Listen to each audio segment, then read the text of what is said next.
নমস্কার বন্ধুরা, SP food ব্লগে তোমাদের স্বাগত। আজকে আর একটা নতুন ভিডিও আরম্ভ করছি, সঙ্গে থাকো। এই দেখো বন্ধুরা, আমাদের ভাত বসে গেছে রাতের খাবারের জন্য। মা ডালটা বসিয়ে দিই। এই আলুগুলো বন্ধুরা আমার মা ভাজবে, সেদ্ধ করা আলু, অল্প মশলা দিয়ে, তেল মশলা দিয়ে, জিরে গুঁড়ো ওপরে ছড়িয়ে ভাজবে। তোমরা তো সাথে আছো, দেখতেই পাবে। বন্ধুরা, এই সিদ্ধ আলু খুবই উপকার।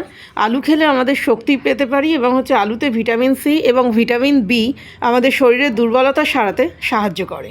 এছাড়াও আলুতে এক ধরনের উৎসেচক থাকায় এটি ক্যান্সারের বিরুদ্ধে প্রতিরোধ গড়ে তুলতে পারে।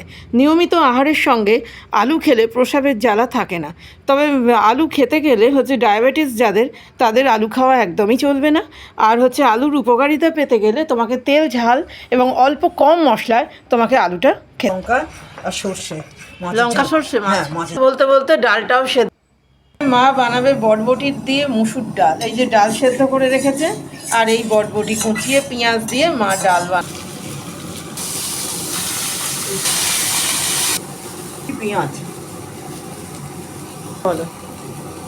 বটবটি দিয়ে পেঁয়াজ দিয়ে ভেজে বটবটির ডাল বলো। দেখতে পাবে তো। বলো। আজকে রাতের দিকে খাওয়ার হয়েছে, রাতের দিকে গরম গরম ভাত আর বটবটি পেঁয়াজ ভেজে মুসুর ডাল করেছি। মাছের ঝাল, লঙ্কা বাটা আদা বাটা দিয়ে মাছের ঝাল করেছি, আর আলু সেদ্ধ করে মরিচ ছড়িয়ে দিয়েছি। শুভরাত্রি বন্ধুরা, ভিডিওটি এখানেই শেষ করছি। তোমরা